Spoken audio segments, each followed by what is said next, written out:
7 दिन की राम कथा करने जा रहे हैं। पूरा जगत जो है वो राममय हो गया है और होना भी चाहिए, क्योंकि जहाँ भगवान का प्रकट्य होता है वो विशेष स्थली होती है।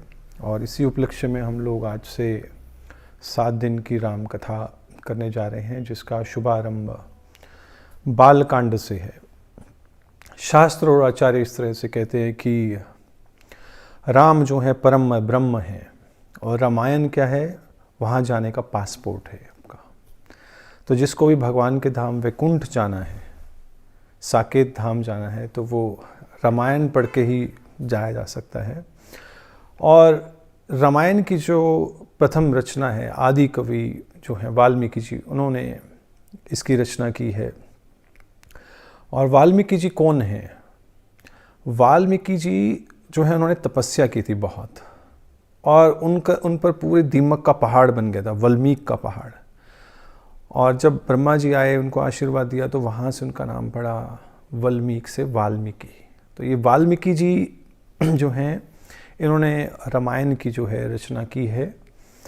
और इसका जो शुभारंभ है एक प्रश्न से होता है। कुल वाल्मीकि रामायण में 7 कांड हैं, 6+1, इस तरह से 7 कांड कहे जाते हैं। और कुल 24,000 श्लोक हैं। इस तरह से जो पहला श्लोक है, शास्त्र इस तरह से बताते हैं आचार्य कि जो रामायण है वो पूरी जो गायत्री है, हमारी गायत्री मंत्र है, उसको उसकी व्याख्या है। क्योंकि गायत्री मंत्र क्या है? वेदों को जानने की कुंजी है। और बड़ी मज़े की बात है कि एक इंटरेस्टिंग बात भी है कि जो गायत्री का पहला अक्षर है वो रामायण का पहला अक्षर है, और 1001वां जो अक्षर है रामायण के श्लोक का, या 1001वां जो श्लोक है रामायण का, वो दूसरा अक्षर है गायत्री मंत्र का। तो इस तरह से 24 अक्षर जो हैं गायत्री मंत्र के हैं, और 24,000 श्लोक जो हैं वो रामायण में दिए गए हैं। और जितने भी हमारे शास्त्र दिए हुए हैं उसमें प्रश्न उत्तर है कि इस जीवन की जिज्ञासा जानने के लिए जो है हमारे शास्त्र कहते हैं कि हमें जानने का प्रयास करना चाहिए। मनुष्य जीवन कुछ अथात तो ब्रह्म जिज्ञासा जानने के लिए है। तो नारद मुनि से ये जो प्रश्न उत्तरी है इस तरह से शुरू होते, तपस्वध्याय कि पहला जो शब्द है रामायण में वो शुरू होते तपस्वध्याय, कि तप की स्वाध्याय निरतम, कि नारद मुनि की विशेषता बता रहे हैं यहाँ पर रामायण में स्टार्टिंग में, कि नारद का मतलब होता है जो हमें अंधकार से परे प्रकाश की ओर लेके जाए। तो तपः स्वाध्याय निरतम, नारद मुनि कौन है? जिन्होंने तपस्या की है और स्वाध्याय में निरत लगे रहते हैं। लेकिन वो अपने मन के द्वारा नहीं लगे रहते तपस्या करने के लिए। निरतम वाग विदाम्बरम, शास्त्रों में वो पारंगत हैं और उन शास्त्रों के अनुसार शास्त्र बुद्धि से स्वाध्याय किया है, उन्होंने तपस्या की है। उनसे परिप्रच्छः, प्रश्न पूछने के लिए ये नहीं होता कि हम लोग किसी को चैलेंज कर दें। जनरली आजकल तो संसार में ऐसा है कि लोगों को प्रश्न पूछना भी नहीं आता। भगवद गीता में भगवान अर्जुन को कह रहे हैं परिप्रश्नेन सेवया, कि तुम गुरु के पास जाओ, सेवा करो, फिर उनसे दीनतापूर्वक परिप्रच्छा, प्रश्न पूछो। और जब गुरु और शिष्य दोनों सूखी लकड़ी होते हैं, दोनों योग्य होते हैं, तब जाके उसमें अग्नि प्रज्वलित होती है, तब जाके उसमें ज्ञान प्रकट होता है, भक्ति प्रकट होती है। तो वाल्मीकि जी के बारे में मुनि पुंगवाम, कि वो मुनियों में श्रेष्ठ हैं। और वो मुनियों में श्रेष्ठ वाल्मीकि जी नारद मुनि से पूछ रहे हैं। तो क्या पूछ रहे हैं कि हु इज़ अ हीरो, संसार में हीरो कौन है, या दूसरे शब्दों में कौन अस्मिन सांप्रतम लोके, कि इस संसार में ऐसा कौन व्यक्ति है जो गुणवान, गुणवान का मतलब होता है वो व्यक्ति जो सबको अपने गुणों से आकर्षित करते, चाहे वो कितना ही महान क्यों ना हो, लेकिन वो सामने वाले को ये महसूस नहीं होने देगा कि मैं तुमसे श्रेष्ठ हूँ। वो अपने गुणों से उसको आकर्षित कर लेगा, इसको कहते हैं गुणवान व्यक्ति। और फिर कह रहे हैं वीर्यवान। वीर्यवान होता है कि जो शूरवीर है और जो घबराता नहीं है, नए नए चैलेंजेस को स्वीकार करता है। तो आजकल हम लोग ऐसा हीरो को हम लोग ढूंढते हैं। तो और फिर उसके बाद कह रहे हैं कि धर्मज्ञश्चा, कि ये दोनों गुण के अलावा वो धर्मज्ञ भी हो, धर्म को जानने वाला हो। अब धर्म भी दो तरह का होता है, एक होता है सामान्य धर्म, एक होता है विशिष्ट धर्म। तो सामान्य धर्म नहीं, विशिष्ट धर्म को भी जानता हो। और फिर कह रहे हैं कृतज्ञश्चा, कि ऐसा व्यक्ति जो कृतज्ञ भी हो। कृतज्ञ वो व्यक्ति होता है जब आप किसी उसके प्रति बुरे भले शब्द कह दो तो वो उस चीज़ का बुरा ना मनाए, उस चीज़ को क्या कहते हैं उसे भूल जाए। लेकिन अगर उसके प्रति थोड़ा सा भी कुछ कार्य आपने कर दिया, एक तुच्छ सेवा कर दी, उसको वो कई सालों तक याद रहे, उसको कहते हैं कृतज्ञ व्यक्ति। सत्यवादी, कि वो व्यक्ति जो सत्यवादी है, जिसने जो कहा है वो करके दिखाएगा। दृढ़व्रतः, कि दृढ़ व्रत हो। तो इस तरह से वाल्मीकि जी ने 16 गुणों वाले व्यक्ति के बारे में पूछा, लेकिन साथ में कह रहे हैं कि एतत्, ये सारे गुण एक व्यक्ति में होने चाहिए, लेकिन इस संसार में होना चाहिए व्यक्ति। तो नारद मुनि पहले कहने लगे थे ये तो भगवान विष्णु में ये सारे गुण हैं, लेकिन जैसे ही वाल्मीकि जी ने कहा कि मैं इस संसार के बारे में बात कर रहा हूँ, तो फिर जो नारद मुनि वो सोच में पड़ेंगे, तो श्रूयताम श्रूयताम, बताता हूँ। और फिर इनके प्रश्नों का उत्तर देते हुए कुछ आचार्य कहते हैं कि एक्चुअली श्रूयताम जब नारद मुनि कह रहे हैं तो राम भगवान के गुणों का आस्वादन करने लगे कि कितने महान हैं। और फिर बताने लगे कि मैं बताता हूँ कि उस कह रहे हैं कि इक्ष्वाकु वंश, कि इक्ष्वाकु वंश में प्रभवो राम नाम जने श्रुता, कि ऐसा व्यक्ति जो प्रकट हुआ है सब लोगों को राम नाम है उनका, कि वो व्यक्ति है। तो वहाँ नारद मुनि भगवान राम के कई गुणों का वर्णन कर रहे हैं।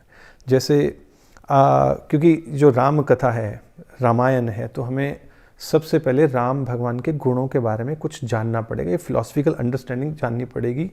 अदरवाइज़ बिना हीरो को जो नायक है कथा का, उसको जाने बिना हो सकता है कुछ लोग कहें कि हम लोग ये राम भगवान के बारे में इस तरह से गुणों का वर्णन कर रहे हैं, लेकिन ये दार्शनिक विचार भी जो है वो कथा को स्थापित करने के लिए आवश्यक होता है। तो कह रहे मैं बताता हूँ, जनै श्रुतः, मैंने ऐसा सुना है सभी लोगों से। तो वहाँ नारद मुनि एक संक्षिप्त रामायण वाल्मीकि जी को सुना रहे हैं। कहते हैं कि नियतात्मा, कि भगवान के उन्होंने 5 ऐसे लक्षण बताए हैं जो स्वरूप लक्षण है, भगवान का ऐसा स्वरूप है। अब नियत आत्मा का मतलब होता है बाह्य दृष्टि से जो मन को वश में कर सके। तो आत्मा का मतलब मन भी होता है, नियत मतलब जिसने कंट्रोल कर लिया है। लेकिन इसका एक आंतरिक मतलब भी है। नियत आत्मा का मतलब जो हर जगह वास करता है। तो शास्त्र इस तरह से चलते हैं, एक बाह्य मतलब होता है, एक आंतरिक मतलब होता है, अर्थ होता है इसका। फिर दूसरा जो स्वरूप लक्षण है राम भगवान का, वो है महावीर्यो। ये भगवान कौन है? वो महावीर हैं, बलवान हैं, उनके जैसे, ये बाह्य अर्थ है। और महावीर का एक और अर्थ है कि उनमें अचिंत्य शक्तियां हैं, उनके जैसी महान शक्तियां किसी के पास नहीं हैं। और द्युतिमान यानी कि तेजस्वी हैं। लेकिन इसका आंतरिक मतलब है जितने भी संसार में तेजस्वी वस्तुएं हैं, जीव हैं, या सूर्य है, चंद्र है, और जो भी ब्रह्म ज्योति है, वो भगवान राम से आ रही है। और फिर कहें धृतिमान, धृति होता है आनंद देने वाला। तो जितना भी आनंद है वो भगवान से आ रहा है, या राम जो है वो आनंद देने वाले हैं। इस तरह से जो नारद मुनि हैं, वशी, वशी का मतलब होता है जिसने जो सबके स्वामी हैं, और इसका आंतरिक मतलब कि स्वतंत्र हैं, वो किसी के वश में नहीं है। ये स्वरूप लक्षण नारद मुनि वाल्मीकि जी को बता रहे हैं। इसके अलावा 5 ऐसे लक्षण बताए हैं जो इस संसार से संबंधित हैं, जैसे बुद्धिमान, नीतिमान, वाग्मयी, शत्रु निर्वहणा, कि जो शत्रु का नाश करने वाला है, नीति के साथ चलने वाला है, बुद्धि के साथ चलने वाला, या बुद्धिमान है, श्रीमान है, या लक्ष्मीपति है। और इन 10 गुणों का जो तटस्थ लक्षण है, जो संसार से जो लक्षण भगवान से संबंधित हैं गुण, उनको कहते हैं तटस्थ लक्षण। जैसे बुद्धिमान, बुद्धिमान का मतलब होता है जो सर्वज्ञ है, तभी वो उसको बुद्धिमान कहा जाएगा। नीतिमान का मतलब होता है जो मर्यादावान है। वाग् में मतलब मधुरभाषी है। तो भगवान इतने मधुरभाषी थे कि वो ये विचार नहीं करते थे कि ये मेरे से छोटा है तो इससे मैं पहले जाके क्यों बात करूं, पहले वो आके मुझसे बात करे। नहीं, भगवान राम खुद जाके उनसे बात करते थे। छोटे बड़े का इस तरह से भेद नहीं करते थे, वो जाके खुद उनका आदर करते थे, उनको बुलाते थे। और इसलिए अयोध्यावासी जो थे वो भगवान को पसंद भी करते थे। और ऐसा भी है कि भगवान जो हैं उनके दर्शन करके सबको संतुष्टि और आनंद मिलता था। यानी कि उनका एक गुण बताया गया है कि जिससे कि भगवान के दर्शन मात्र से ही शुभ लक्षण, भगवान को इस तरह से कहा गया कि उनके बहुत शुभ लक्षण हैं। और यहाँ तक कि अयोध्यावासी एक दूसरे से पूछते थे कि तुमने राम के दर्शन किए क्या? तो दूसरा कहता था हाँ मैं करके आया हूँ। कहते कितने सौभाग्यवान हो, तुम्हें राम के दर्शन हुए हैं। और दूसरे से पूछे तुमने किए क्या? कहते नहीं मुझे राम के दर्शन नहीं। कहते तुम्हारा क्यों, मैंने शक्ल देख ली कि तुमने राम के दर्शन नहीं किए। और फिर नारद मुनि राम भगवान के शारीरिक लक्षणों का वर्णन भी कर रहे हैं। महाबाहु, महाबाहु का मतलब जिनकी शक्तिशाली भुजाएं हैं। अजान बाहु, जिनकी भुजाएं जो हैं घुटनों तक लंबी हैं। और कंबुग्रीवा, कंबुग्रीव का मतलब होता है कि जिसकी गर्दन शंख के समान पतली और लंबी है और उसमें 3 रेखाएं हैं। आजकल तो लोग सोचते हैं कि हमारी जो ब्यूटी है वो 6 पैक से दिखाते हैं, लेकिन राम भगवान की सुंदरता जो है वो 6 पैक से नहीं है। जो शास्त्रों में जिस सुंदरता का, राम की सुंदरता का वर्णन है, उस तरह से भगवान राम सुंदर हैं। कोई जिन्होंने भगवान को देखा है, फिर उन गुणों को देखकर, उन शारीरिक लक्षणों को देखकर भगवान का वर्णन किया है और उसी तरह भगवान के विग्रहों को स्थापित किया जाता है शास्त्रों के अनुसार।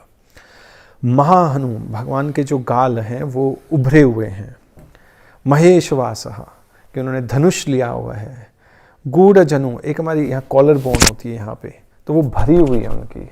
अरिंदम, शत्रु का नाश करने वाले हैं। अजा और सुशिरा, सुंदर उनका सिर है। सुललाट, मस्तक बहुत सुंदर है। ठुड्डी बहुत उनकी थोड़ी बड़ी है। सुविक्रमः, समः, ना तो ज़्यादा लंबे हैं ना ही ज़्यादा उनका कद छोटा है, बिल्कुल समान है। और पूरे स्निग्ध वर्ण, उनका जो शरीर है वो चमकदार है। प्रतापवान, पीन वक्षः, चौड़ी उनकी छाती है। विशाल अक्षः, कि उनकी आंखें जो हैं वो विशाल हैं। लक्ष्मीवान, और लक्ष्मीवान का मतलब एक तरह का होता है कि उनमें तेज है। और फिर ये गुणों का वर्णन करने के बाद उनके स्वभाव का वर्णन नारद मुनि कर रहे हैं कि कैसे उनका स्वभाव समुद्र की तरह है, विशाल, जिसमें हजारों हजारों नदियाँ गिरती हैं, लेकिन समुद्र उनको अपने अंदर समा लेता है, फिर भी शांत, उसमें उफान नहीं आता, इस तरह से।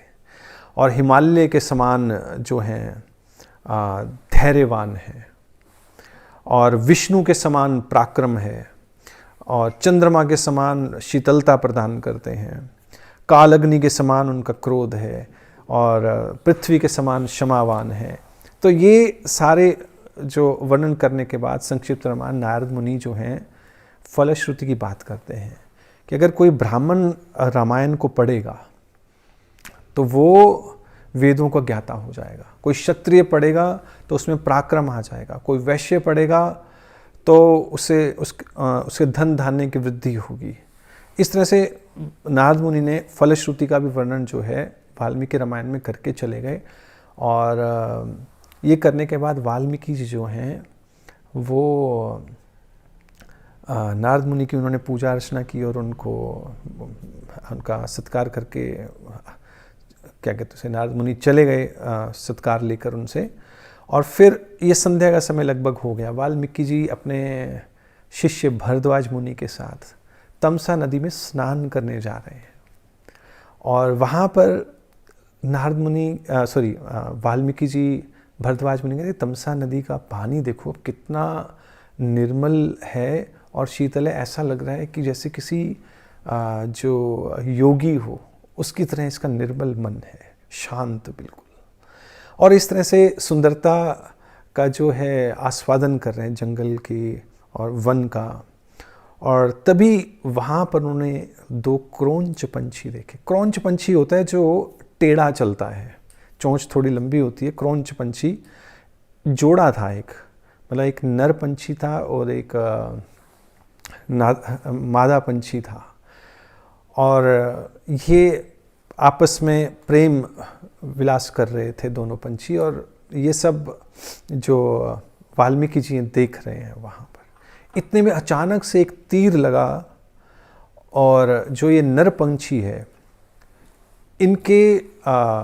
इनको नर पंछी को लगा और वो पंछी वहीं पर मृत हो गया। और ये सब देखकर जो मादा जो पंछी थी वहाँ पर, क्रौंच पंछी मादा, वो विलाप करने लगी, चिल्लाने लगी और करुण क्रंदन करने लगी। ये देखकर जो वाल्मीकि जी हैं मतलब उनके मन इतना विह्वलित हो गया कि उनमें करुणा जाके उस करुणा से उन्होंने एक श्राप दे दिया उसको, जो शिकारी था जिसने ये बाण चलाया था। उनका मां निषादा प्रतिष्ठाम, कि मां निषादा प्रतिष्ठाहम तुम आगम शाश्वती समहा, कि यत क्रौंच मिथुनादि एकम वधि काम मोहितम, कि हे जो शिकारी था उसे कह रहे हैं निषाद, कि तुमने ऐसा क्या कर दिया कि एक ही पंछी को मारा और दूसरा उसका विलाप कर रहा है, उसके वियोग में रो रहा है। मैं तुम्हें श्राप देता हूँ कि तुम्हारा जो ये कृत्य है ये जन्मों जन्मों तक लोगों को याद रहेगा, तुम्हें भी इस तरह से इसका फल भोगना पड़ेगा। ये श्राप वाल्मीकि जी ने उस शिकारी को दे दिया। अब यहाँ पर आचार्य लिखते हैं कि एक्चुअली इस एक श्लोक में, ये श्लोक जो था अनुष्टुप छंद में बोला गया। मतलब एक पहला ऐसा छंद था जिसे वाल्मीकि जी ने लिखा या बोला, उनके मुख से निकला। अब प्रश्न ये उठता है, इसमें रामायण के सारे कांड जो आते हैं, जैसे यहाँ माँ निषाद का मतलब होता है, माँ मतलब होता है लक्ष्मी, निषाद मतलब जो पास में रहे या नारायण, कि जो नारायण हैं उनकी प्रतिष्ठा संसार में हमेशा हमेशा के लिए बनी रहे। क्यों? क्योंकि यत क्रौंच मिथुनादि एकम वधि, कि उन्होंने एक पंछी को मारा। किसको मारा था? रावण को। और जो मंदोदरी थी वो विलाप करने लगी। तो एक तरह से इसमें पूरी रामायण है। इसमें इवन बालकांड भी आता है और इसमें अयोध्या कांड भी आता है, जिसमें दशरथ जी जो हैं विलाप कर रहे हैं और रो रहे हैं और उन्होंने अपने प्राण त्याग दिए राम के वियोग में। तो ये काम मोहितम। अब ये जब उन्होंने श्राप दे दिया तो एक शिकारी की क्या प्रतिष्ठा होगी असल में। तो ये तो फिर बाद में पछतावा करने लगे वाल्मीकि जी कि मैंने क्या बोल दिया, मैं तो काम क्रोध पर विजय प्राप्त करना चाह रहा हूँ और मेरे मुख से इस तरह से ऐसा क्यों श्राप निकल गया। विचार करते हुए और बार बार इस जो छंद है अनुष्टुप छंद में, अनुष्टुप छंद होता है जिसमें पहली लाइन में 16 मात्राएं होती हैं, 8 8 + 16, और नीचे के लाइन में या पंक्ति में भी 8 + 8 16 मात्राएं होती हैं। तो इस तरह से इस छंद का वो बार बार उच्चारण कर रहे हैं और रो रहे हैं, मतलब परेशान हो गए कि मैंने ऐसा क्या बोल दिया, क्यों बोल दिया। क्योंकि करुणा से निकला था, एक्चुअली ये पश्चाताप से निकला हुआ, मतलब कि श्राप था एक तरह से, करुणा से निकला हुआ। तो जब अपने आश्रम में आए तो उन्होंने देखा कि हंस पर उनके समक्ष ब्रह्मा जी आ रहे हैं और ब्रह्मा जी कह रहे हैं कि तो ब्रह्मा जी का स्वागत किया वाल्मीकि जी ने, भरद्वाज मुनि ने उनको प्रणाम किया, उनका सत्कार किया, उनको बिठाया। तो ब्रह्मा जी समझ गए कि कह रहे हैं उनको कि वाल्मीकि, मैं जानता हूँ कि तुम क्यों परेशान हो, ये मेरी ही प्रेरणा से हुआ है। असल में ये जो तुमने श्राप दिया है तुम इसको लेके परेशान मत हो, ये एक आशीर्वाद है। कई बार भगवान की कई बार हमें ब्लेसिंग्स मिलती हैं, श्राप के रूप में भी मिल जाती हैं। तो कहते हैं ये मेरी ही प्रेरणा से तुम्हारे मुख से निकला है। मैं चाहता हूँ कि तुम राम के ऊपर एक ग्रंथ लिखो, राम की कथा। तो वाल्मीकि जी सोच रहे हैं कि मैं कैसे लिख दूंगा, राम भगवान तो ऑलरेडी इतनी लीला कर चुके हैं, ऑलरेडी राज्य संभाल रहे हैं, और उनके आश्रम में लवकुश और सीता देवी हैं। ये उस समय की घटना है जब सीता देवी वाल्मीकि जी के आश्रम में हैं और लवकुश वहीं पर हैं। और ब्रह्मा जी ने कहा कि मेरे आशीर्वाद से तुम्हें सब कुछ दिखाई देगा, जो जो हुआ है, और कुछ भी असत्य नहीं होगा। आने वाली पीढ़ियों तक तुम्हारा कोई भी ऐसा वाक्य नहीं होगा जो असत्य हो। यहाँ तक आशीर्वाद दे दिया कि जब तक नदियाँ और पर्वत रहेंगे तब तक तुम्हारी जो ये कथा है वो रहेगी। आचार्य एक्चुअली इसको अलग तरह से भी लेते हैं, कहते हैं कि नदियाँ और पर्वत, ये संसार तब तक रहेगा जब तक भगवान राम की कथा चलती रहेगी संसार में। जिस दिन भगवान राम की कथा खत्म हो गई उस दिन नदियाँ लुप्त हो जाएंगी, पर्वत नष्ट हो जाएंगे, संसार नष्ट हो जाएगा। तो और फिर एक चीज़ और उन्होंने कही ब्रह्मा जी ने, कि जिस तरह से हथेली पर कोई आंवला रखा होता है गेंद की तरह, स्पष्ट दिखाई देता है, उसको आप 3D में देख सकते हो, उसी तरह तुम्हें जो है भगवान राम की कथा के दर्शन होंगे कि भगवान राम क्या बोल रहे हैं, उनके जो संगीगण हैं या उस कथा में या उस लीला में जो उनके संबंधी हैं, मित्र हैं, शत्रु हैं, क्या क्या उनके वचन हैं, वो सब तुम देख पाओगे, सुन पाओगे। तो इस तरह से वाल्मीकि जी जो हैं राम भगवान की कथा जो है उस पर ध्यान करने लगे और उनको स्पष्ट उसी तरह से दिखाई देने लगा। और फिर अब वो ये सोच रहे हैं कि ये जो पुलत्स्य वध है, पुलत्स्य वध इसलिए कहा जाता है क्योंकि जो पुलत्स्य ऋषि थे उनकी संतान थी विशर्वा, वहाँ से आया रावण दशानन, जिसका वध भगवान राम ने किया था। तो ये पुलत्स्य वध भी कहा जाता है, सीतायन भी कहा जाता है रामायण को। अब सोच रहे हैं कि वाल्मीकि जी जब लिख रहे हैं तो मैं इसको किसे सिखाऊं इस सुंदर कथा को। तो उन्होंने देखा कि जो लवकुश हैं सीखने में बहुत ही निपुण हैं, बहुत जल्दी सीख जाते हैं। तो उन्होंने लवकुश को ये 24,000 श्लोक सिखाए राम कथा के। और ये जो लवकुश हैं ये दोनों गांव-गांव जाकर, नगर नगर जाकर वीणा लेकर, एक तारा लेकर लोगों को सुनाते हैं। तो एक बार भगवान राम के जो भाई हैं लक्ष्मण जी, उन्होंने भी सुना, तो वो भी राम भगवान ने भी सुना। तो राम भगवान जी ने इनको अपने भवन में बुलाया कि आप हमें बताइए राम कथा के बारे में, हमें भी सुनाइए। तो पूरा पंडाल लगा। That was the first time, पूरे संसार में पहली बार जब पंडाल लगा था वो राम भगवान ने लगवाया था। पूरे अयोध्यावासी उस राम कथा को सुनने के लिए, राम पुलत्स्य वध को सुनने के लिए आ गए। तो राम भगवान ने सबसे पहले इस रामायण को अप्रूव भी किया एक तरह से, क्योंकि राम भगवान ने कहीं ऑब्जेक्शन नहीं किया कि नहीं तुम गलत बोल रहे हो, ऐसा नहीं, ऐसा हुआ था, ऐसा कहीं भी वर्णन नहीं है। तो लवकुश ये जो कथा है पंडाल में राम को सुना रहे हैं, और राम जो हैं अपने आसन पर बैठकर सुन रहे हैं, बाकी अयोध्यावासी नीचे बैठे हुए हैं, मंत्री अपने अपने आसन पर बैठे हुए सुन रहे हैं, और लवकुश सुना रहे हैं उसको बहुत सुंदर और मधुर आवाज़ में, और अलग अलग रागों में सुना रहे हैं उसको। तो राम जब सुन रहे हैं तो देख रहे हैं कि सब भक्त जो हैं उनके जो अयोध्यावासी हैं आपस में सुन रहे हैं, और मैं यहाँ अकेला बैठा सुन रहा हूँ।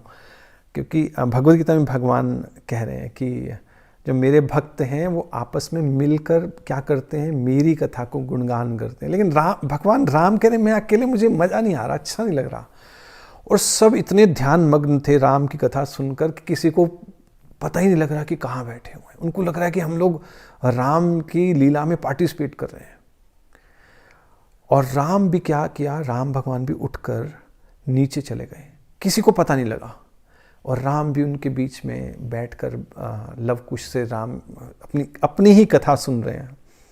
और जब सब सुनने लगे, इस तरह राम भी सुनने लगे, तो तभी किसी का ध्यान गया, अरे राम कहाँ गए, इधर उधर देखने लगे कहाँ है कहाँ है, तो देखा राम हमारे बीच में बैठे हुए हैं। तो यहाँ से इस तरह से लवकुश फिर जो भगवान राम की कथा है वो सुनाना शुरू करते हैं कि एक कौशल्या जो था, एक देश था बहुत बड़ा, बहुत ही बड़ा, जिसकी अयोध्या जो थी वो एक राजधानी थी, जिसे मनु ने बनाया था, इसे मनु के द्वारा बनाई गई थी। और इसका विस्तार कैसा था, ये 12 योजन चौड़ी थी और 3 योजन लंबी थी। इस तरह से आप मान के चलिए कि 1 योजन जो है लगभग 13 किलोमीटर होता है। तो 12 × 3 इतने योजन लंबी चौड़ी जो थी कौशल्या थी, और कौशल्या देश था। और उसमें अयोध्या नगरी जो है वो फैली हुई थी लगभग 3 योजन, 16 मील के आसपास। और इस तरह से वर्णन आता है कि जो अमरावती है, राजा इंद्र की नगरी, स्वर्ग की नगरी, उसके समान अयोध्या का जो था वो ऐश्वर्य था। और अयोध्या का मतलब होता है वो अयोध्या जिससे कोई युद्ध ना कर सके, ना अंदर से ना बाहर से। कहने का मतलब है कि अयोध्यावासी सिर्फ बाहर से प्रोटेक्टेड नहीं थे, या ऐसा नहीं था कि उनके पास अस्त्र शस्त्र ऐसे थे कि लोग उन पर अटैक नहीं कर सकते या हमला नहीं कर सकते थे, आक्रमण नहीं कर सकते थे, लेकिन उन्होंने अपनी इंद्रियों पर भी विजय प्राप्त कर ली थी। सिर्फ हम यहाँ पर बाह्य नगरी के वर्णन नहीं कर रहे हैं, कह रहे हैं कि अयोध्यावासी कैसे थे, अंदर से भी उन्होंने काम, क्रोध, लोभ, मोह को, इन सब चीज़ों को जीत लिया था। और उनके जो राजा थे उनको कहा गया तेजस्वी, और नाम क्या है उनका? दशरथ। दशरथ का अर्थ होता है जिसने 10 दिशाओं से जो 10 दिशाओं में एक साथ युद्ध कर सके। इसलिए देवताओं के भी नेता बने थे दशरथ जब असुरों से युद्ध हो रहा था, संग्राम हो रहा था, क्योंकि वो 10 दिशाओं में इकट्ठे लड़ सकते थे एक साथ, महारथी थे। 10 दिशाएं, ऊपर नीचे को भी दिशा माना जाता है, उत्तर दक्षिण पूर्व पश्चिम ये 4, ऊपर नीचे ये 6, फिर उत्तर दक्षिण के बीच में जो दिशा होती है उसको भी एक दिशा माना जाता है। इस तरह से टोटल 8 दिशाएं प्लस ऊपर नीचे 10 दिशाएं मानी जाती हैं। तो दशरथ जो थे उनका जो महल था, या जो अयोध्यावासी थे उनके महल थे, उनकी अपनी अपनी चॉइसेस थी। कोई, किसी ने अपना महल या अपना घर जो है चंदन से बनाया हुआ है, किसी ने मणियों से बनाया हुआ है, किसी ने पत्थरों से बनाया हुआ है, किसी ने स्वर्ण से बनाया हुआ है। ऐसा नहीं है कि सिर्फ रावण की नगरी जो लंका थी वही सोने की थी। इवन जो केकई का महल था, केकई ने अपना जो महल था उसमें प्राकृतिक वातावरण बनाया हुआ था जो दशरथ महाराज को बहुत पसंद था। उसमें तरह तरह के पंछी थे, पशु थे, हिरन थे, और इवन राम भगवान के अपने एक हाथी था, घोड़े थे, और कुछ पंछी राम भगवान ने भी अपने जो भवन था उसके पास एक बगीचा था उसमें रखे हुए थे। इसमें बहुत सुंदर वर्णन था, और तरह तरह की सुगंधियाँ पूरे अयोध्या में फैली रहती थी हमेशा। तरह तरह के वृक्ष लगे हुए थे, फल लगे हुए थे, और जिस तरह से आजकल हम कहते हैं ना कि व्यवस्थित नगर होना चाहिए, अयोध्या नगरी को कहा गया है कि अष्टपदी की तरह थी। जैसे अष्टपदी होता है एक तरह से आप समझ लो कि चेस बोर्ड होता है जैसे, उसमें सारे खाने बिल्कुल बराबर होते हैं। उसी तरह अयोध्या नगरी को बिल्कुल व्यवस्थित ढंग से बसाया हुआ था। और उनके जो भवन थे, स्पेशली जो दशरथ महाराज का भवन था या महल था, वो 7 मंजिला था, और बादल उनको पार नहीं कर पाते थे, वहीं बरस जाते थे। वहाँ पता ही नहीं लगता था कि कब गर्मी आई कब सर्दी आई। ऐसा कहा जाता है कि एक बार 11 साल बारिश नहीं पड़ी और अयोध्या वासियों को पता ही नहीं लगा, क्योंकि उनका जो वाटर सिस्टम था, पानी का सिस्टम था, वो दो तरह का था। एक जो वर्षा होती है, दूसरा जो उन्होंने स्टोर करके रखा हुआ या नदियों का पानी। तो 11 वर्ष तक तो उनको पता ही नहीं लगा। फिर जाके कुछ मिनिस्टर्स जो उनके थे उन्होंने कहा कि बारिश नहीं हो रही है। तो ये पूछा गया पुरोहितों से और पंडितों से भी ऐसा क्यों हो रहा है। तो उन्होंने कहा कि असल में शनि की जो है वो टेढ़ी नज़र पड़ी हुई है। तो फिर दशरथ महाराज शनि जो थे ग्रह, उनसे लड़ने चले गए, युद्ध करने चले गए। लेकिन शनि जो थे उन्होंने दशरथ महाराज को भी नीचे गिरा दिया अपनी कोप दृष्टि से, लेकिन जटायु ने नीचे से उनको संभाल लिया। तो वहाँ जटायु के साथ दशरथ की जो है मित्रता हो गई थी। और फिर दोबारा दशरथ कह रहे हैं कि मैं शनिदेव को जो है उनसे लड़कर मैं अपने राज्य के लिए शुभ लेके आऊँगा। तो वहाँ फिर उनकी जो संकल्प शक्ति को देखकर शनिदेव ने अपनी जो कोप दृष्टि सी वहाँ से हटाई और वहाँ पर फिर वर्षा होने लगी। और इस तरह से, और वहाँ के जो लोग थे वो सुंदर सुंदर वस्त्र पहनते थे। ऐसा नहीं है कि कोई नहाता नहीं था, उनमें बदबू नहीं आती थी।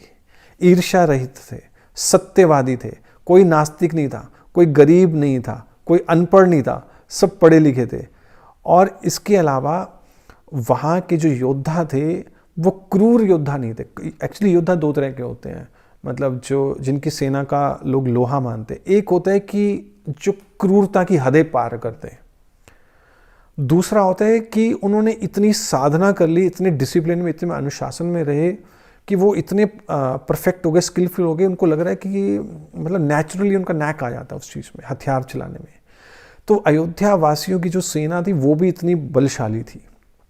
लेकिन एक चीज़ जो थी अयोध्या में मना थी, साउंड आर्चरी, यानी कि जो शब्द भेदी बाण हैं उनको चलाने की आज्ञा नहीं थी, क्योंकि दशरथ महाराज उसका फल उनको जानते थे कि मैंने शब्द भेदी बाण चलाया और मैं श्राप से पीड़ित हूँ, कहीं ना कहीं ये श्राप मुझे लगेगा, मैं इसका फल भोगूंगा। मैं नहीं चाहता कि मेरी प्रजा जो है इस तरह से फल भोगे। इसलिए जो दशरथ महाराज हैं उन्होंने इस पर बैन लगाया हुआ था। इतना कुछ, इतना ऐश्वर्य होने के बावजूद, और राजा दशरथ के 8 मंत्री थे और 2 कुलगुरु थे, विशेष रूप से वशिष्ठ मुनि और दूसरे थे उनके वामदेव। तो मुख्य वशिष्ठ देव थे। तो उनकी सलाह से सारा कार्य जो है दशरथ महाराज करते थे। इन 8, इनको कहते हैं बिग एम।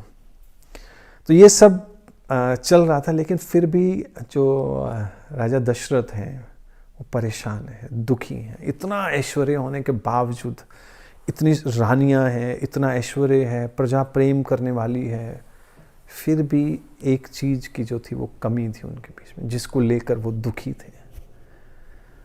और वो क्या कमी थी? इसी तरह हमारे जीवन में भी है कि हमारे पास अगर सब कुछ भी हो, अगर एक वो उनको भगवान नहीं है जीवन में, उनके जीवन में पुत्र नहीं है, तो कोई ना कोई चीज़ कमी रहेगी जब तक भगवान जीवन में नहीं आएंगे। अब वो उन्होंने अपने, ऐसा नहीं कि अपने मन से कुछ सोच लिया कि मैं ऐसा कर लेता हूँ, क्योंकि वो अपने वंश को भी जानते हैं कि अगर मैं अपने मन से चलूँगा तो मेरा हाल त्रिशंकु की तरह होगा। क्योंकि रघुवंश जो सूर्यवंश था उसी में एक राजा हुए त्रिशंकु, जिन्होंने वशिष्ठ मुनि को कहा कि मैं इस शरीर के साथ स्वर्ग जाना चाहता हूँ, लेकिन वशिष्ठ मुनि ने मना कर दिया। तो उनके पुत्रों के पास चले गए, उन्होंने भी मना कर दिया। तो फिर विश्वामित्र के पास चले गए, तो उन्होंने 7 शरीर भेजने का प्रयास किया, लेकिन इंद्रदेव ने नीचे फेंक दिया, विश्वामित्र ऊपर भेज रहे हैं। तो एक लंबी कथा है। तो वो बीच में ही लटक गए, उल्टा लटक गए। तो वहाँ विश्वामित्र ने अपनी शक्ति से फिर एक और स्वर्ग जो है वो बना दिया था। तो आज भी कहते हैं कि त्रिशंकु उल्टा लटके हुए हैं, ना स्वर्ग में है ना धरती पे है। तो यहाँ से बना है कि त्रिशंकु की तरह लटके हुए हैं। तो ये जो दशरथ महाराज हैं ये जानते हैं कि अगर मैंने अपने गुरु की बात नहीं मानी, उनके अनुसार नहीं चला, तो मेरा हाल भी त्रिशंकु की तरह होगा। तो उन्होंने सब मिनिस्टर्स को बुलाया, उन्होंने कहा कि देखो ऐसा है कि सब कुछ है, मैं यहाँ पर 60,000 वर्ष से राज्य कर रहा हूँ, लेकिन फिर भी एक चीज़ की कमी है कि पुत्र नहीं है। मैं इसके लिए क्या करूँ? मैं आपसे इसका परामर्श लेना चाहता हूँ, आप बताएं मैं क्या करूँ। तो वहाँ पर जितने भी मंत्री पुरोहित थे, वशिष्ठ मुनि थे, सब ने कहा कि आप अश्वमेध यज्ञ कीजिए और पुत्रेष्टि यज्ञ कीजिए, उससे आपको पुत्र की प्राप्ति होगी, आपकी जो इच्छा है वो पूरी होगी। और वहाँ पर फिर जो इनके एक मंत्री हैं, 8 मंत्रियों में से सबसे जो वृद्ध मंत्री हैं सुमंत्र जी, तो सुमंत्र जी जो हैं वो कहते हैं कि मैंने ऐसा सुना है सनत कुमार से, जो 4 कुमार हैं उनमें से, कि आप एक यज्ञ करोगे। ऋषि श्रृंग जो हैं वो एक वो आएंगे आपके यहाँ, वो यज्ञ करेंगे, फिर आपको 4 पुत्रों की प्राप्ति होगी, ऐसा मैंने सुना है। अब ये जो ऋषि श्रृंग हैं ये कौन है? इसकी कथा का वर्णन फिर रामायण में आता है। बहुत सुंदर वर्णन है कि एक ऋषि हुए हैं विभंतक ऋषि, और विभंतक ऋषि जो हैं उनका एक पुत्र था जिसका नाम रखा था ऋषि श्रृंग। श्रृंग का मतलब उनके ना एक्चुअली यहाँ पर सींग था हिरण की तरह, इसलिए उनका नाम पड़ गया श्रृंग। ऋषि श्रृंग। तो उन्होंने कहा कि मैं अपने पुत्र को ऐसी ट्रेनिंग दूंगा कि वो इस संसार वो मुक्त हो जाए। पिता पिता न सस्यात्, माता माता न सस्यात्, गुरु गुरु न सस्यात्। कि वो पिता पिता नहीं है, माता माता नहीं है, गुरु गुरु नहीं है, जो हमें ये नहीं सिखाता है कि संसार से मुक्त कैसे होना है। तो विभंतक ने सोचा हुआ कि मैं अपने पुत्र को तपस्वी बनाऊंगा, इसे किसी स्त्री के संपर्क में नहीं रखूंगा। इसलिए उसे जंगल में उसको पाला पोसा और उसे कंदमूल में रखा और उसको ज्ञान दिया। और यहाँ पर जो रोमपाद जो थे अंग देश के राजा, उनके यहाँ पर सूखा पड़ गया। कुछ ब्राह्मण किसी बात से नाराज हो गए और उस देश को छोड़कर चले गए। अब वहाँ यज्ञ वगैरह नहीं हो रहा। अब यज्ञ नहीं हो रहा तो वहाँ पर वर्षा भी नहीं हो रही, सूखा पड़ रहा है। तो उन्होंने अपने जो गुरु हैं उनसे पूछा कि मैं क्या करूँ, किस तरह से करूँ। मंत्रियों से परामर्श लिया तो सभी ने उन जो रोमपाद राजा थे उनको कहा कि अगर आप विभंतक के पुत्र ऋष्यशृंग को अपने राज्य में ले आएँ तो वर्षा हो जाएगी। कहते अगर वो मेरे राज्य में आ गया तो मैं अपनी पुत्री शांता का विवाह, ये शांता वही है जिसको जो दशरथ की पुत्री हैं जिन्होंने अपने मित्र रोमपाद को दे दिया था। कहते तो मैं अपनी पुत्री शांता का विवाह ऋष्यशृंग से कर दूंगा। लेकिन अब लाए कौन, क्योंकि विभंतक ने बहुत बड़े ऋषि हुए हैं कि अगर लाएंगे उनकी मर्जी के बिना तो वो श्राप दे देंगे, उनकी मर्जी के बिना, और वो हाँ करेंगे नहीं तो क्या किया जाए। तो उनके मंत्रियों ने कहा कि देखो हम लोग ऐसी कुछ योजना बनाते हैं, कुछ स्त्रियों को भेजेंगे और वो भी पुरुष के वेश में, वो वहाँ जाएंगी नौका पार करके उस जंगल में और उनको जिस तरह से भी ये लेके आएंगी। तो असल में क्या है, हम कितना ही प्रयास कर लें हमारे मन में जो वासनाएं हैं वो रहेंगी, चाहे हम किसी के संपर्क में हैं स्त्री के या नहीं है। तो एक दिन उन स्त्रियों ने देखा कि जो विभंतक ऋषि हैं वो कहीं जा रहे हैं। तो उन्होंने क्या किया, ऋषि कुमार का वेश लिया हुआ था स्त्रियों ने, जाके ऋष्यशृंग को मिल के आती हैं। तो अब उन्होंने तो शास्त्रों में पढ़ा हुआ है कि कोई घर में आए तो अतिथि तो उसका सत्कार करने, उन्होंने कंदमूल खिलाए। कहते हम भी आपके लिए कंदमूल लेके आए हैं। तो उनके लिए मिठाइयाँ लेके आई तरह तरह की, तो उनको गले लगाया उनको। तो उनका मन विचलित हो गया इस बात। कहते पता नहीं क्यों मेरा आकर्षण उनके प्रति हो रहा है, स्त्रियों के प्रति। और ये देखकर जो है वो इसलिए चली गई कि कहीं उनके पिता ना आ जाएं। अब इनका मन नहीं लग रहा ऋष्यशृंग का। अगले दिन ये स्त्रियाँ फिर आईं, उन्होंने कहा कि आप हमारे यहाँ भी आइए, हम आपका आतिथ्य करेंगे।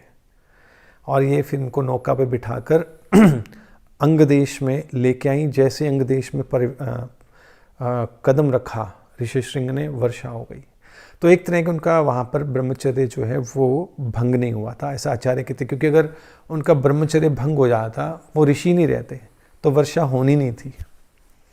क्योंकि अभी भी उनके मन जो था ना उसमें अभी उनमें वासना पूरी तरह से थी नहीं, बस मन विचलित हुआ था। तो फिर जो राजा थे उन्होंने कहा कि मैं अपनी पुत्री का विवाह आपसे करना चाहता हूँ, लेकिन साथ में आपसे अभय दान चाहता हूँ कि आपके पिता हमें श्राप ना दे दें।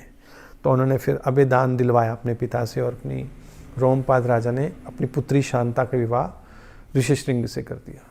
अब इसी ऋष्यशृंग को वशिष्ठ मुनि खुद कह रहे हैं कि आप इस ऋषि को लेके आइए, यही आपका यज्ञ करेंगे, क्योंकि ऐसी जो भविष्यवाणी ऐसी हुई है सनत कुमार के द्वारा, तो मुझे इसमें कोई एतराज़ नहीं है, आप उन्हें बुलाइए। तो दशरथ महाराज स्वयं ऋष्यशृंग को बुलाने गए रोमपाद राजा के पास, कई दिन रुके उनके यहाँ और उनसे निवेदन किया। तो फिर उन्होंने रोमपाद राजा की आज्ञा लेकर ऋष्यशृंग मान गए कि ठीक है मैं आपके लिए यज्ञ करूँगा, और ऐसा आपको सनत कुमार जी ने भी कहा है, तो मैं आपकी इच्छा पूर्ति के लिए एक यज्ञ करूँगा। तो यज्ञ की तैयारियाँ की गई अश्वमेध यज्ञ के लिए, और खुद स्वयं वशिष्ठ मुनि जो हैं इन यज्ञों को देख रहे हैं, और तरह तरह से अयोध्या नगरी को सजाया गया। और जब ये यज्ञ हो रहा था तो यहाँ पर पूरी अयोध्या में एक उत्सव मनाया जा रहा था, और राजा दशरथ इतना प्रसन्न थे कि उन्होंने अपना सब कुछ दान दे दिया था, सब कुछ। और यज्ञ तो यहाँ पर यज्ञ जब संपन्न हुआ तो एक अश्वमेध यज्ञ में अश्व की बलि दी जाती है, लेकिन उसको अश्व को दोबारा से जीवित भी किया जाता है। अगर आप उसको जीवित नहीं कर सकते तो इसका मतलब आप में बल नहीं है, तो आप उस यज्ञ में बलि नहीं दे सकते, ऐसा शास्त्रों में है। तो एक तरह से पुरोहित का टेस्ट किया जाता था कि क्या वो इतना बलवान है कि वो एक अश्व की बलि देकर उसे दोबारा जिंदा कर सकता है, फिर तो यज्ञ सफल होगा, नहीं तो नहीं होगा। तो इस तरह से कहा जाता है। तो अश्वमेध यज्ञ करने यहाँ चल रहा है। उधर ऊपर देवी देवता भगवान ब्रह्मा जी को लेकर भगवान विष्णु के पास प्रार्थना करने जा रहे हैं कि हम लोग बहुत पीड़ित हैं। किससे पीड़ित हैं? रावण से। अब ये रावण जो है, रावण कौन है? असल में एक राक्षसों में हुए, सुमाली हुए हैं। इनकी भी एक लंबी कथा है, वो हम लोग आगे के प्रसंग में कभी करेंगे। और सुमाली की एक बेटी थी कैकसी। अब वो चाहते थे कि मैं अपनी बेटी का विवाह एक ऐसे ब्राह्मण से कर दूं जिससे कि जो संतान होगी वो ब्राह्मण के भी गुण होंगे, राक्षस के गुण होंगे, तो बहुत ताकतवर बनेगी, बहुत बलशाली होगी, तो हम लोग स्वर्ग पर और पूरे संसार पर विजय प्राप्त कर लेंगे। तो ये बात कैकसी को सुमाली कह रहे हैं कि तुम ऐसा करो, विशर्वा से विवाह कर लो। अब ये जो कैकसी ये कह रही नहीं, मैं नहीं करूँगी, ये मुझे अच्छा नहीं लगता। लेकिन बाद में पिता ने बहुत ज़्यादा कहा तो मान गई और विशर्वा ऋषि को उन्होंने विवाह के लिए कहा, तो विशर्वा ऋषि ने उनसे विवाह कर लिया।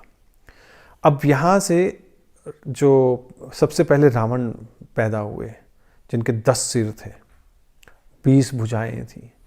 कुंभकर्ण पैदा हुए तो इतने भयंकर कि पूरा संसार खा जाए, इतनी भयंकर। और फिर क्योंकि एक्चुअली जब बाद में विशर्वा ऋषि को पता लगा कि कैकसी ने गलत भावना से उनसे विवाह किया है, तो श्राप दे दिया था कि तुम्हारे कुल से, तुम्हारी कोख से असुर पैदा होंगे। फिर कैकसी ने क्षमा मांगी थी, फिर विशर्वा ऋषि ने क्षमा कर दिया कि ठीक है, तुम्हारे यहाँ एक भक्त भी पैदा होगा। तो फिर विभीषण, तीसरा जो उनका पुत्र वो विभीषण हुआ, और एक पुत्री हुई शूर्पणखा। अब वहाँ पर ये जो विशर्वा ऋषि की एक और पत्नी थी, उनके पुत्र थे कुबेर।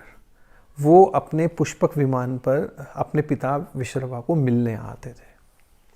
अब ये जब मिलने आते थे तो ये जो कैकसी थी, ये अपने बेटों को कहती थी कि देखो कितना ऐश्वर्य है, तुम्हारे पास क्या है, तुम ऐसा कुछ करो कि इससे भी ज़्यादा ऐश्वर्य तुम्हारे पास हो, जो इसके पास है वो भी तुम्हारे पास चला जाए।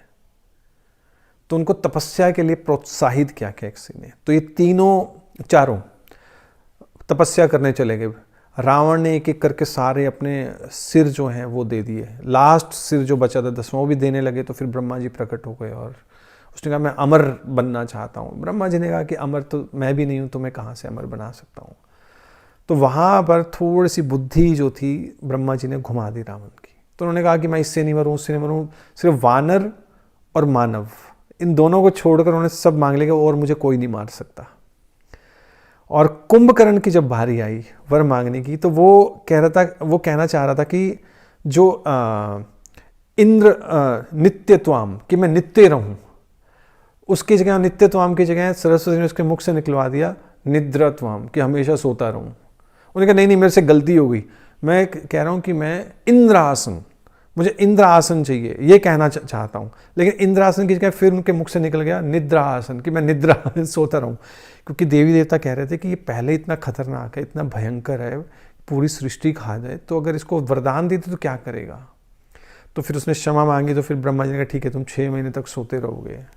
और विभीषण की बारी आई तो विभीषण ने कहा कि मैं चाहता हूँ कि किसी भी परिस्थिति में मैं सही मार्ग ना छोड़ूं, भगवान की भक्ति ना छोड़ूं। तो ब्रह्मा जी को लगा ठीक है, आना सफल हुआ, कम से कम कोई किसी ने तो अच्छा वर मांगा मुझसे।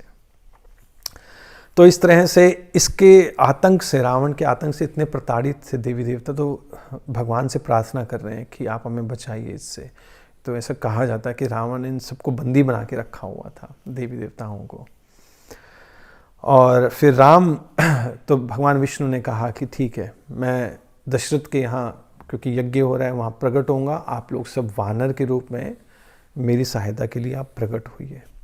तो इस तरह से ये जो पुत्रेष्टि यज्ञ संपन्न हुआ, उसके बाद अश्वमेध यज्ञ के बाद तो एक देव पुरुष प्रकट हुआ, पायसम लेकर, खीर का कटोरा लेकर।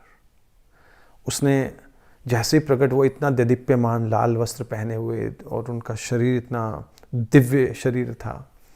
तो दशरथ महाराज इतने प्रसन्न हुए जैसे कि कोई निर्धन व्यक्ति को धन पाकर प्रसन्नता मिलती है। उनको लगा कि हाँ, तो उन्होंने कहा कि मैं क्या सेवा कर सकता हूँ। उन्होंने कहा कि ये आपके लिए है, आप जिनको देंगे उनसे संतान की उत्पत्ति होगी। तो यहाँ एक शिक्षा दे रहे हैं कि बालकांड में 3 यज्ञों का वर्णन है। ये पहला यज्ञ हुआ है। तो जब हम लोग यज्ञ करते हैं तो भगवान प्रकट होते हैं। हमारे जीवन में भी भगवान तब आएंगे जब हम लोग यज्ञ करेंगे। नाम यज्ञ, कलयुग में नाम यज्ञ है। जब तक नाम यज्ञ नहीं होगा हम भगवान को प्राप्त नहीं कर सकते, भगवान हमारे जीवन में नहीं आएंगे। भगवान भावना के भूखे हैं, लेकिन साधना भी करनी पड़ेगी, यज्ञ भी करना पड़ेगा। नाम यज्ञ करना है, जप यज्ञ करना है, संकीर्तन यज्ञ करना है। तो इस तरह से दशरथ महाराज जो हैं उन्होंने यज्ञ किया तो उनको एक पायसम मिला। अब आगे राजा दशरथ ने अपनी रानियों को किस तरह से ये खीर का कटोरा दिया। जो खीर थी वो सोने के पात्र में थी और ऊपर चांदी का ढक्कन था, उसका भी एक विशेष महत्व है। इसके बारे में हम लोग कल चर्चा करेंगे। अभी किसी का कोई अगर प्रश्न हो, कुछ पूछना चाहते हो, तो आप लोग अपने कमेंट बॉक्स में यहाँ पर यूट्यूब में डाल सकते हो, या हमारा नंबर है, आप व्हाट्सएप नंबर सेव कर लीजिए, इस पे आप पूछ सकते हो। 9914662224। दोबारा बोल देता हूँ, 9914662224। तो अभी आप इस पे कॉल भी कर सकते हो, इस नंबर पर, व्हाट्सएप पे भी डाल सकते हो। आप कमेंट बॉक्स में भी डालकर कोई प्रश्न पूछेंगे तो हम लोग 5-7 मिनट इनका देंगे। आज की कथा का हम लोग यहीं पर विराम देंगे। हरे कृष्ण, जय श्री राम। प्रभु, एक प्रश्न आया है कि अनुजनन जी कह रहे हैं, हरे कृष्णा,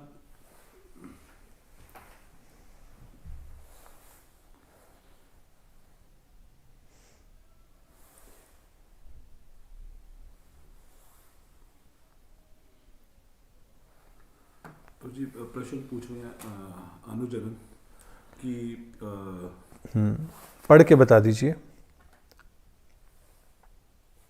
एक प्रश्न हो रहा है, शनि देव से उन्होंने क्यों लड़ाई किया,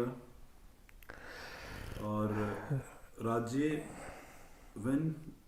राज्य के लिए when he is free from greed, जब लालच से ही परे थे तो उन्होंने शनिदेव से क्यों?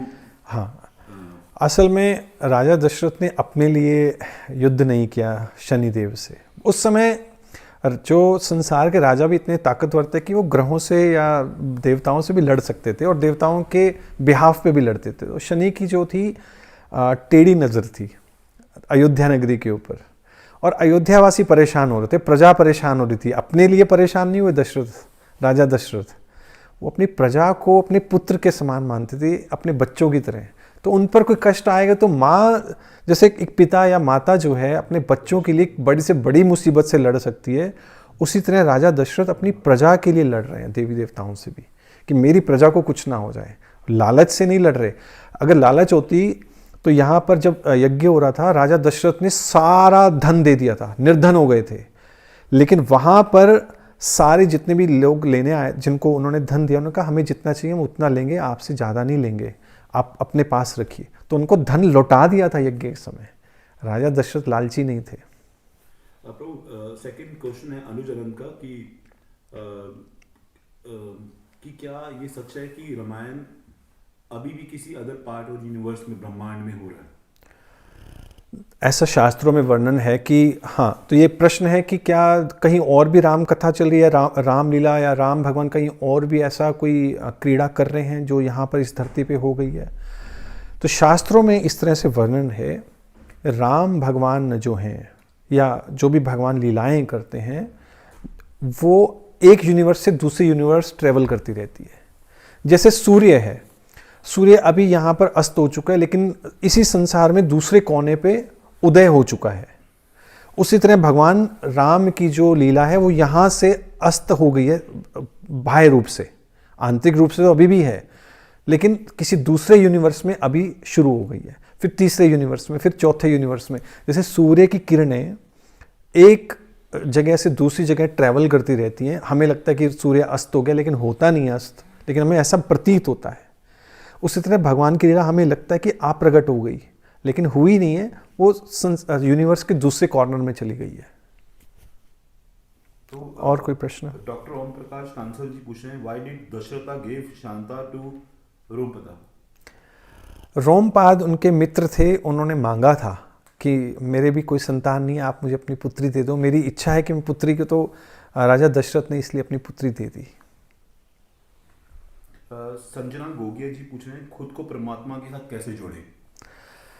भगवान को जोड़ने का इस संसार में सिर्फ एक ही साधन है इस कलयुग में, भगवान का नाम लेना। अगर आप, क्योंकि एक ऐसी वस्तु है जो दिव्य है, अगर आप कहोगे कि मैं किसी और माध्यम से करूँगा तो उसमें भौतिकता आ जाएगी, भौतिक चीज़ें आ जाएंगी, आप हो सकता है कि विचलित हो जाओ। लेकिन भगवान का नाम दिव्य है। जिस तरह से सूर्य की किरणें इस संसार में पड़ती हैं लेकिन वो अशुद्ध नहीं होती, अगर किसी गंदी जगह पे भी सूर्य की किरणें पड़ें वो अशुद्ध नहीं होंगी। उसी तरह भगवान का नाम जब हम किसी भी परिस्थिति में, चाहे गंदगी में हैं या अच्छे में, सो रहे हैं, जाग रहे हैं, नहाए या नहीं नहाए, लेंगे तो हमारा शुभ ही होगा और हम भगवान से डायरेक्ट कनेक्ट हो जाएंगे। भगवान और भगवान के नाम में कोई अंतर नहीं है, ये समझना पड़ेगा। ये भगवान खुद कह रहे हैं कि मेरा नाम जो लेगा उसको उसके हृदय में मैं आ जाऊंगा, मैं प्रकट हो जाऊंगा। तो नाम लीजिए, इसी तरह आप भगवान से कनेक्ट हो सकते हो।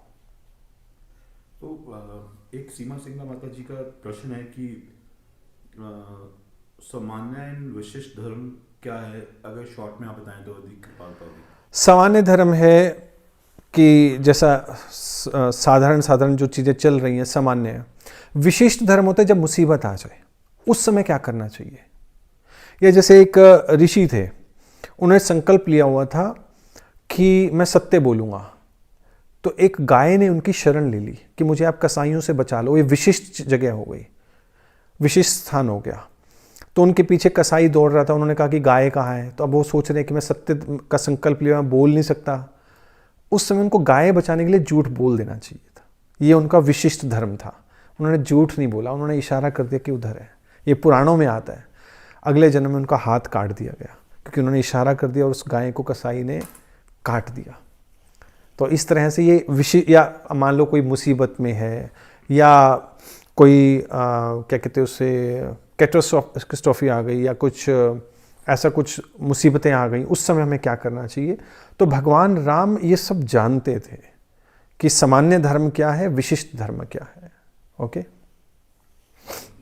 समर्थ सेठिया कहते हैं, why did lord Narayan choose to appear as a king Dasharath son? Is it because of any previous good deeds of Dasharath? हाँ, पिछले जन्म में उन्होंने तपस्या की थी। शत्रुपा और एक और थे, I just forgot name, Shatrupa और I just forgot the name. और उन्होंने जब भगवान के समक्ष प्रकट हुए तो उन्होंने कहा कि आप मांगे क्या, कि हमें आप जैसा पुत्र चाहिए। तो उन्होंने कहा कि मेरे जैसा पुत्र तो और कोई है नहीं, मेरे जैसा मैं ही हूँ। भगवान अद्वितीय हैं कि भगवान के समान दूसरा कोई है ही नहीं। कहते फिर मैं ही आपका पुत्र के रूप में आऊँगा। तो इसलिए फिर राम ने राजा दशरथ और कौशल्या को चुना था अपने पुत्र के रूप में। डॉक्टर ओम प्रकाश कांसल जी कहते हैं, who was Shringi Rishi mother's and where was she? I mean why is she not mentioned when Shringi ऋषि's मैरिज वाज बीइंग प्लान्ड? इसका वाल्मीकि रामायण में वर्णन नहीं है, लेकिन कुछ और पुराणों में वर्णन है। ये मैं आपको डिटेल में फिर बताऊंगा, इस समय मेरे पास इसकी इंफॉर्मेशन अवेलेबल नहीं है। वो एक लास्ट क्वेश्चन है कि महर्षि वाल्मीकि भक्त थे या गुरु थे? ये दीपक सहोता जी पूछ रहे हैं। भक्त थे या गुरु थे? दोनों। क्योंकि ब्रह्म ऋषि वही बनता है। वशिष्ठ मुनि और विश्वामित्र की बहुत बड़ी लड़ाई हुई है, ये हम लोग आगे के चैप्टर्स में करेंगे। तो जो वशिष्ठ मुनि हैं, ये ब्रह्म ऋषि बने ही तब हैं जब इन्होंने भगवान की प्राप्ति कर ली, और भगवान की प्राप्ति भक्ति के बिना हो ही नहीं सकती। और बाद में वो पुरोहित गुरु बने हैं राजा दशरथ के, लेकिन वो जानते हैं कि राम कौन है। और जब ये नामकरण होगा तब बताएंगे कि डायरेक्टली इनडायरेक्टली क्या नाम दे रहे हैं, ये हम लोग आगे के चैप्टर्स में करेंगे।